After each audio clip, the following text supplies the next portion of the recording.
नमस्कार सांगलीकर, काय म्हणताय? आज इक्वालिटी आपल्याकडे ह्याला आहे का नाही सेंट्रल लॉक बसवायचं होतं आणि ह्याला कसं भरपूर वेळ लागतो ना सेंट्रल लॉक, त्यामुळे का नाही गाड्या सकाळी लवकर बोलून घेतलेले आणि मग काय केलं माहिती का, पहिला सेंट्रल लॉक ठरवून नाही की नाही गाडी पूर्ण ओपन करून घ्यायला लावलं आणि सगळ्या तक्त्याने एका साईडला व्यवस्थित काढून ठेवलं. हा त्यांनी घेतला बघा RD कंपनीचा 4 डोअर सेंट्रल लॉक आणि आपण करणार होतो 5 डोअर, एक डोअर एक्स्ट्रा फ्री सुट्टी नॉट. मग त्यानंतर की पहिलं सगळं वायरिंग करून घेऊया म्हणलं.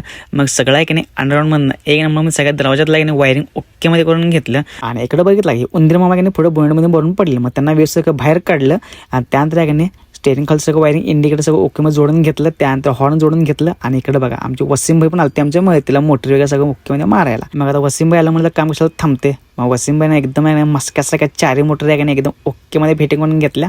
आणि हे बघा हे मॅग्नेट स्विच म्हणजे कसं असते इकोची मागचे एक दरवाजे स्लायडिंगचे असतात, त्यामुळे मॅग्नेट स्विच बसवायला लागते. मग आमच्या वसीम भाईने की चारी मोटर एकदम मस्क्यासारख्या मारून आहे की जसे दरवाजे काढले की तसं ओकेमध्ये सगळ्या की एकदम कडकमध्ये फिटिंग करून घेतलं. आणि हे बघा सेंट्रल लॉक कसं काम करते बघा ना, हे बघा.